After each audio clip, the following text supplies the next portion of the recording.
بسم اللہ الرحمن الرحیم۔ ناظرین کرام السلام علیکم ورحمۃ اللہ وبرکاتہ۔ نہد اسٹوڈیو کے پلیٹ فارم سے رمضان المبارک کی بابرکت گھڑیوں میں قرآن مجید کے مضامین کا خلاصہ چھٹے سپارے کے ساتھ آپ کی خدمت میں حاضر ہیں۔ معزز ناظرین، چھٹے پارے کا آغاز جس آیت کریمہ سے ہوتا ہے، لا یحب اللہ الجہر بالسوء من القول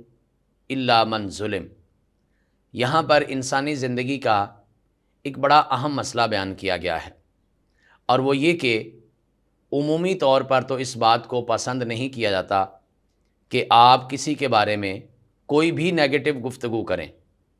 وہ نیگیٹو گفتگو یا منفی بات چیت اس کی موجودگی میں کریں یا اس کی غیر موجودگی میں کریں۔ بالخصوص جب آپ غیر موجودگی میں کرتے ہیں تو اس کی انٹینسٹی زیادہ بڑھ جاتی ہے، چونکہ وہ بندہ اپنا دفاع نہیں کر سکتا۔ اسلام اس حرکت کو غیبت کہتا ہے اور اس کے لیے مردہ بھائی کا گوشت کھانے کی مثال بیان کرتا ہے، اور اس کا انجام یا یہ کرنے والوں کا انجام جو ہے وہ انتہائی سخت بیان کرتا ہے۔ رسول کائنات علیہ الصلوۃ والسلام فرمایا کرتے تھے، جب آپ معراج سے واپس تشریف لائے تو آپ نے فرمایا کہ میں نے کچھ لوگوں کو دیکھا کہ وہ تانبے کے ناخن ہیں اور اس کے ساتھ اپنے چہروں کو نوچ رہے ہیں۔ پوچھا گیا کہ یہ کون لوگ ہیں؟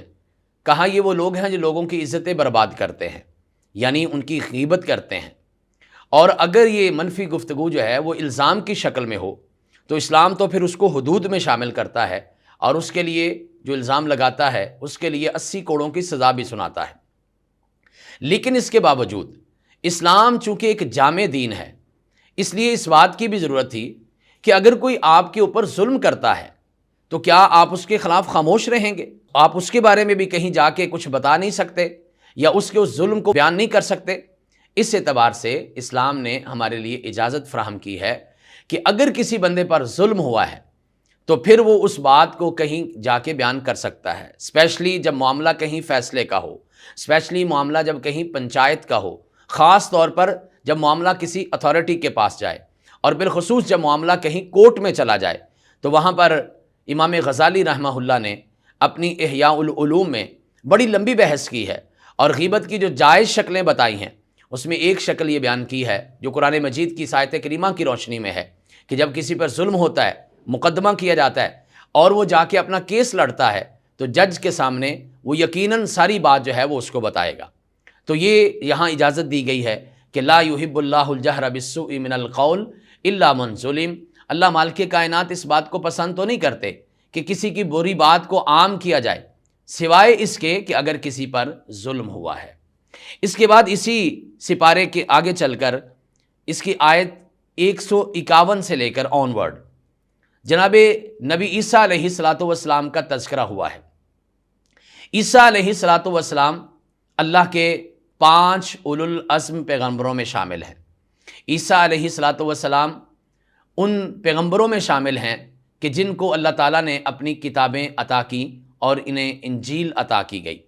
عیسیٰ علیہ الصلوۃ والسلام رسول اللہ صلی اللہ علیہ وسلم سے پہلے تشریف لانے والے آخری رسول ہیں۔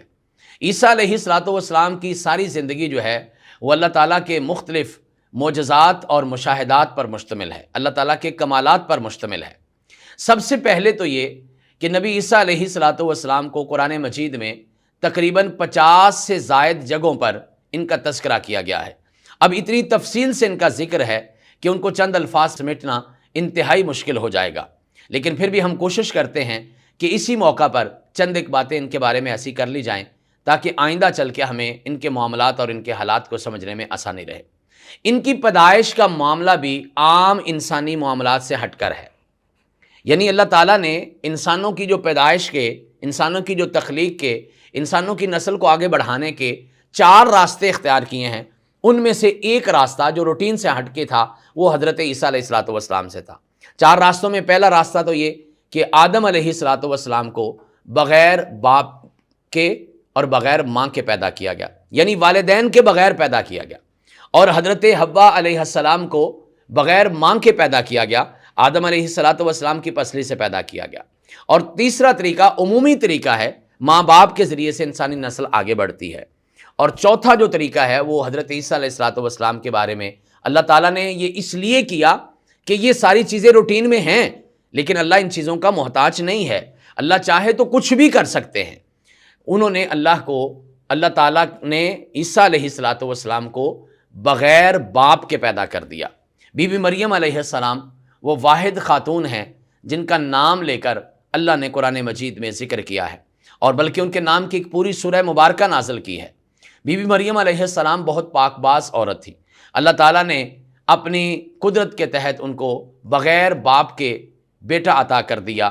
زمانے والوں نے، مخالفین نے اسپیشلی ان کے کردار پہ باتیں کی، تو بی بی مریم علیہ السلام سے کہا گیا کہ آپ خاموش رہیے، یہ کام ہمارا ہے کہ ہم آپ کا دفاع کیسے کرتے ہیں۔ یہاں یہ بات بھی ثابت ہوتی ہے کہ جو لوگ اللہ والے ہوتے ہیں، سارا زمانہ بھی ان کے مخالف ہو جائے تو اللہ ان کا لازمی دفاع کرتا ہے۔ خود اللہ تعالیٰ اپنے فرشتوں کے ذریعے، اپنی حکمتوں کے ذریعے اللہ تعالیٰ ان کے کردار کی صفائیاں پیش کرتا ہے۔ 3 لوگوں کا تذکرہ قرآن مجید میں ایسا ہے کہ جن کے اوپر کردار کا الزام لگا ہے۔ یہ اس معاشرے میں سمجھ آنے والی ایک بڑی اہم بات ہے۔ ایک حضرت بی بی مریم علیہ السلام، دوسرے حضرت یوسف علیہ السلام، اور تیسرے حضرت عائشہ صدیقہ رضی اللہ تعالی عنہا۔ یہ 3 لوگوں کا تذکرہ قرآن مجید میں ہے جن پہ کردار کے بارے میں بات ہوئی، لیکن تینوں کے اندر ایک چیز کامن ہے، وہ یہ تھی کہ یہ چونکہ پاک باز تھے، یہ چونکہ نیک لوگ تھے، اللہ تعالیٰ نے ان کو خاموش رہنے کا حکم دیا اور انہوں نے صرف خاموشی اختیار کی ہے، اپنی صفائی میں بھی کچھ نہیں کہا، اور اللہ تعالیٰ نے پھر بالآخر ان کو معاشرے کی اس گندی سوچ اور گندے الزامات سے بری بھی کر دیا۔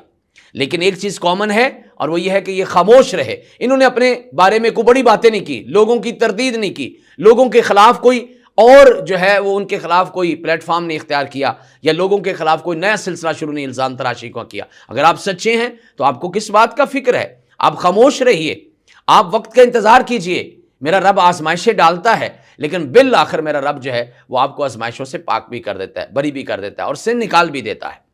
حضرت عیسیٰ علیہ السلام کی پیدائش ہوئی، اللہ تعالیٰ نے ان کو دوسری جو بڑی اہم بات ہوئی وہ یہ کہ عام انسانی معاملہ یہ ہے کہ بچہ 1.5 1.5 سال کی عمر میں یا 2 سال کی عمر میں جا کے گفتگو کرنا شروع کرتا ہے، لیکن حضرت عیسیٰ علیہ السلام کو اللہ تعالیٰ نے یہ قوت گویائی عطا کی، اور وہ تیسرے دن ہی بول پڑے پنگھوڑے میں کہ انی عبداللہ آتانی الکتاب وجعلنی نبیہ، میں اللہ کا بندہ ہوں، اللہ مجھے اپنی کتاب عطا کریں گے اور اللہ مجھے اپنا نبی بنانے والے ہیں۔ عیسیٰ علیہ السلام جس دور میں تشریف لائے تھے وہ دور ایسا تھا کہ جس میں حکمت بڑی عروج پر تھی۔ یہ بات یاد رکھیے گا، یہ طب یونانی کے جو بڑے بڑے لوگوں کے نام لیے جاتے ہیں نا، بقراط اور سقراط کے، جو بہت حکیم اور دانا لوگ تھے، جو دوائیوں کے ذریعے حیران کن علاج کر رہے تھے، ان کے زمانے کے بعد نبی عیسیٰ علیہ السلام دنیا میں تشریف لائے، اور اللہ تعالیٰ کی یہ سنت اور اللہ تعالیٰ کا یہ طریقہ رہا ہے کہ ہر نبی کو وہ معجزہ عطا کیا ہے جو اس معاشرے کی سب سے بڑی پروڈکٹ ہوتی تھی، یعنی جس کی طرف لوگ سب سے زیادہ اٹریکٹ ہوئے ہوتے تھے، وہ اس کو بیٹ کرنے کے لیے یا اس کی اٹریکشن کو اپنی طرف لانے کے لیے، لوگوں کی توجہ حاصل کرنے کے لیے اللہ نے ہر دور کے نبی کو وہ معجزہ دیا ہے۔ اس نبی کو جو معجزہ دیا وہ اس زمانے کی سب سے بڑی پروڈکٹ کو بیٹ کرنا ہوتا تھا۔ موسیٰ علیہ السلام کے زمانے میں جادو عروج پر تھا، ان کو جادو کا توڑ عطا کیا۔ عیسیٰ علیہ السلام کے زمانے میں حکمت عروج پر تھی، ان کو حکمت کا توڑ عطا کیا۔ نبی علیہ السلام کے زمانے میں زبان عروج پر تھی، آپ کو زبان کا توڑ یہ قرآن مجید عطا کیا۔ تو نبی عیسیٰ علیہ السلام کو اللہ تعالیٰ نے ایسے ایسے معجزات عطا کیے کہ وہ حکماء، آج کی زبان میں وہ ڈاکٹرز جو علاج دوائیوں سے کر رہے تھے، حضرت عیسیٰ علیہ السلام نے وہ دم پھونک کے ذریعے، دم کے ذریعے وہ کام کرنا شروع کر دیے۔ بلکہ بسا اوقات تو یہ بھی ہوتا کہ وہ مریض کو ہاتھ پھیرتے، اس کی بیماری جو ہے وہ دور ہو جاتی، اور بڑی بڑی بیماریوں کا علاج کرتے، نابینا کو بینائی ملتی۔ اور یہ بات بھی یاد رکھیے، یہ بات بھی سب سے بڑا معجزہ عطا کیا، حتیٰ کہ وہ کسی مردہ آدمی کو ہاتھ پھیرتے تو وہ بھی زندہ ہو جاتا تھا۔ یہ کمال کے معجزات اس لیے عطا کیے گئے کہ عیسیٰ علیہ السلام کی جو نبوت ہے وہ لوگوں میں ثابت کی جائے۔ عیسیٰ علیہ السلام کو اللہ تعالیٰ نے تورات کے بعد یہ دوسری بڑی کتاب عطا کی، وہ انجیل ہے۔ اس کے بعد درمیان میں زبور تھی، اور یہ جو ہمارے ہاں انجیل مقدس اس وقت انجیل مقدس کے نام سے، یہ والی نہیں۔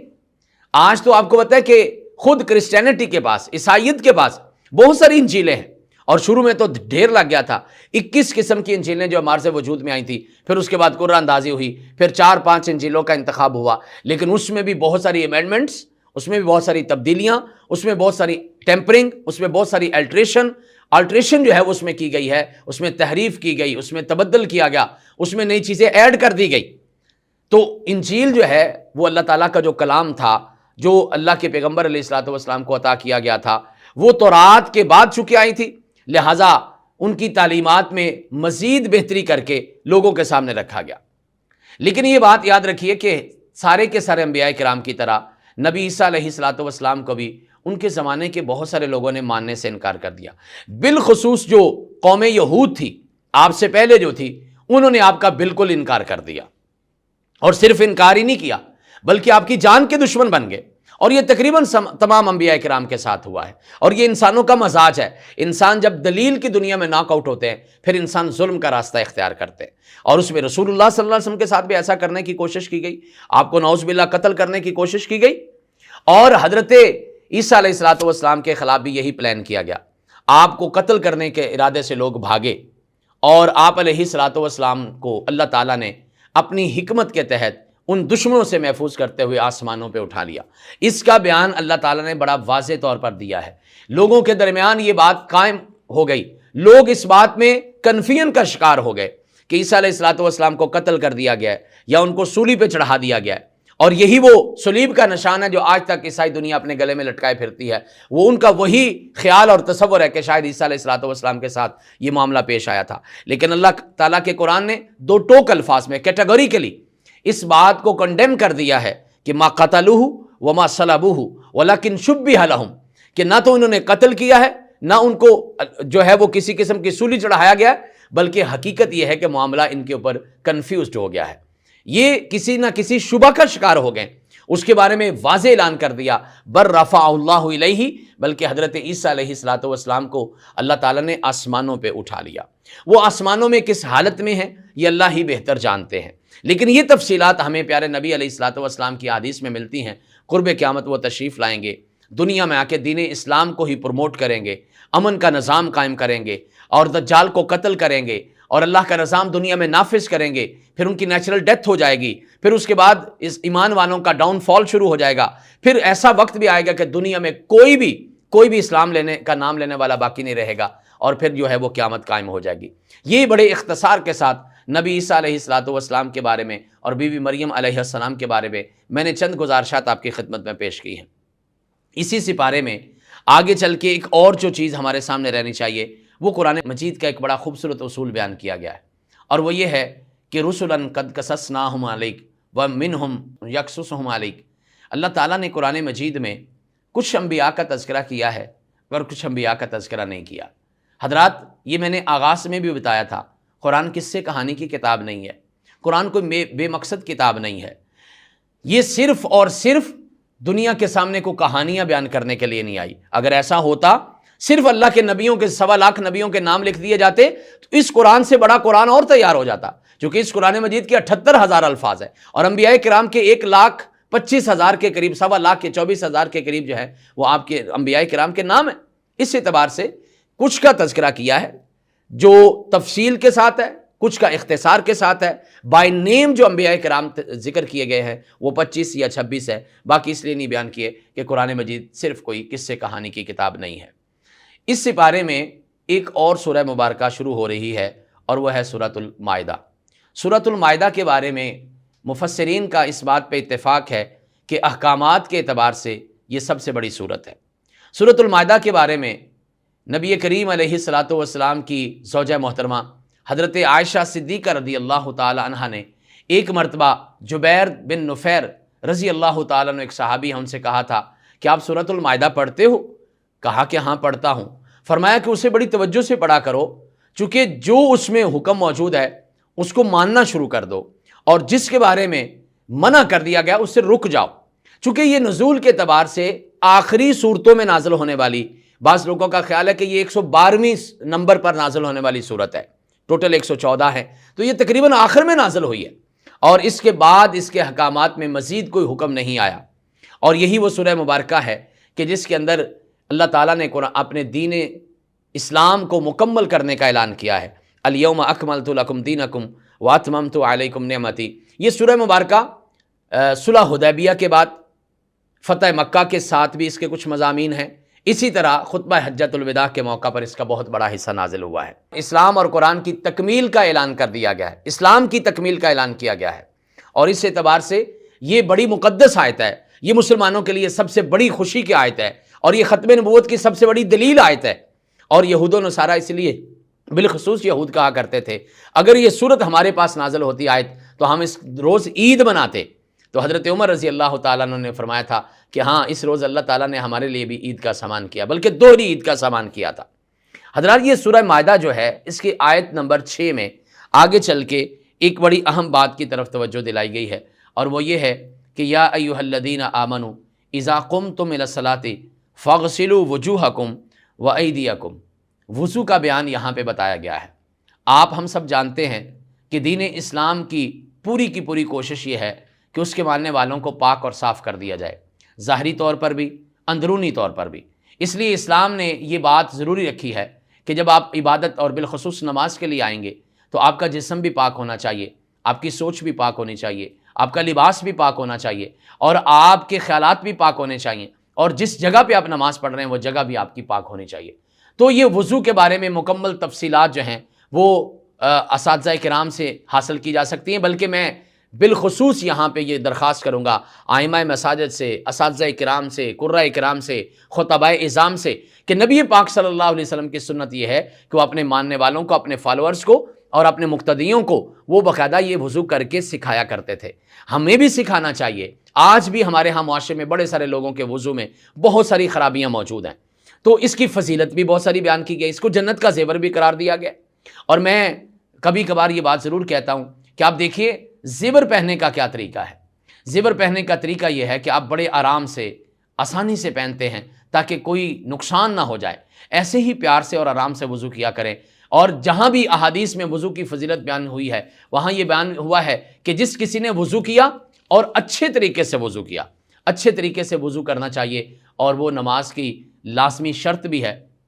جس کے بغیر نماز قبول نہیں ہوتی۔ اسی سورہ مبارکہ کی اگلی آیات میں آدم علیہ الصلاۃ والسلام کے 2 بیٹوں کا تذکرہ موجود ہے، حابیل اور قابیل کا، جو کہ اپنے اپنے کام کیا کرتے تھے۔ اللہ کی حکمت کے تحت اس وقت جوڑا پیدا ہوتا تھا، صبح کے جوڑے اور شام کے جوڑے کی کراس میرج ہوتی تھی، یعنی صبح کی لڑکی اور شام کے لڑکے کی شادی ہوتی تھی، اور شام کے لڑکے اور صبح کی لڑکی کی شادی ہو جاتی تھی۔ تو ایسے ہی ایک مرتبہ ان کی دفعہ پہ حابیل اور قابیل کے لیے ایسا ہوا کہ ان کے درمیان حسد کی آگ نے جنم لے لیا۔ 2 گناہ بنیادی ہیں اخلاقی، جو اس پوری کی پوری کائنات میں بہت بڑے گناہ ہیں، اور انسانوں کے لیے بھی وہ تباہی کا باعث بنے ہیں۔ اللہ کی مخلوقات کو انہوں نے برباد کر دیا۔ ایک گناہ تکبر کا ہے جو شیطان نے کیا تھا، اور یہ گناہ حسد کا ہے جو آدم کے بیٹوں نے کیا تھا۔ وہ پھر واقعہ مشہور ہے کہ جب ان کے آپس میں لڑائی ہوئی تو ایک بھائی نے، قابیل نے، اپنے دوسرے بھائی کو قتل کی دھمکی دی۔ اس نے دھمکی پہ کہا کہ میں تو سیدھے راستے پر ہوں، آپ کی مرضی ہے، اگر آپ قتل کرنا چاہتے ہیں تو میں آپ کے سامنے بولنا بھی نہیں چاہتا۔ اس نے بالآخر قتل ہی کر دیا، اور یہ دنیا انسانیت کا سب سے پہلا قتل تھا۔ اور ناظرین ایک یہ نقطہ بھی سمجھ لیں کہ جو بندہ کسی برے کام کا آغاز کرتا ہے، ساری زندگی جہاں جہاں وہ کام ہوتا رہے گا اس کا برابر کا گناہ اس کو ملتا رہے گا۔ اس لیے پیارے نبی علیہ الصلوۃ والسلام نے فرمایا دنیا میں جتنا بھی قتل ہوگا اس کا گناہ برابر کا جو ہے وہ آدم علیہ السلام کے اس بیٹے کو ضرور پہنچے گا جس نے سب سے پہلا دنیا میں قتل کیا تھا۔ اور قتل کے بارے میں ہم اپنی باقی باتیں جو ہے وہ تفصیل سے بتا چکے ہیں۔ ناظرین کرام، اسی سلسلے کو آگے بڑھاتے ہوئے آگے چند آیات آگے چل کے آیت نمبر 33 میں وہ لوگ کہ دنیا میں جو ظلم کرتے ہیں، وہ لوگ کہ جو دنیا میں فساد برپا کرتے ہیں، وہ لوگ کہ جو دنیا میں انسانوں کی زندگی اجیرن کرتے ہیں، ان کے لیے بڑی سخت سزائیں بیان کی گئی ہیں۔ تعزیرات کا بھی ذکر ہے، حدود کا ذکر بھی ہے۔ ان یقتلوا او یصلبوا او تقطع ایدیہم وارجلہم من خلاف، وہ ایسی باتیں ہیں کہ ان کے قتل کر دیا جائے، ان کو علاقے سے نکال دیا جائے، ان کو پھانسی لٹکا دیا جائے، ان کے ہاتھ پاؤں کاٹ دیے جائیں، مخالف سمت سے کاٹ دیا جائے، پھر دوسرے بھی کاٹ دیا جائے، لیکن بہرحال معاشرے کے اس ناسور کو جو ہے وہ ختم کرنا بہت ضروری ہے۔ اسی جگہ پر اللہ تعالیٰ نے قرآن مجید میں ایک اور بڑی اہم بات مسلمانوں کو سمجھائی ہے۔ یہود و نصارہ کے عقائد کا ذکر کرنے کے بعد، ان کی خرافات کا ذکر کرنے کے بعد، ان کی تعلیمات سے انحراف کا ذکر کرنے کے بعد بتایا کہ لا تتخذوا الیہود والنصارى اولیاء۔ ایک بات یاد رکھیے گا، دنیا میں سب سے بڑی دوستی سوچ کی دوستی ہے، دنیا میں سب سے بڑا تعلق نظریات کا تعلق ہے۔ یہی بات اسلام نے بتائی ہے، المسلم اخو المسلم، مسلمان مسلمان کا بھائی ہے، وہ جہاں بھی رہتا ہے جیسا بھی رہتا ہے، لیکن الکفر ملت واحدہ، کافر بھی ایک ہی قوم ہے، وہ جہاں کے بھی ہوں گے بالآخر ان کا ٹارگٹ مسلمانوں کا نقصان پہنچانا ہوگا۔ دو ٹوک الفاظ میں منع کر دیا گیا، کوئی بھی مسئلہ ہو، سیاست کا ہو، سماج کا ہو، یا کوئی مسئلہ آپ کی معیشت کا ہو، یا کوئی امن کا مسئلہ ہو، یہود و نصارہ کے ساتھ دلی دوستی نہیں کی جا سکتی۔ بظاہر کچھ معاہدے وقت کے لیے ضرورت کے تحت کیے جا سکتے ہیں، لیکن ان کے ساتھ پکی دوستی نہیں کی جا سکتی، چونکہ وہ آپ کے خیر خواہ ہو ہی نہیں سکتے۔ اللہ تعالیٰ سے دعا ہے کہ اللہ تعالیٰ ہمیں قرآنی احکامات اور تعلیمات کو سمجھنے اور اس پر عمل کی توفیق عطا فرمائے۔ وآخر دعوانا ان الحمد للہ۔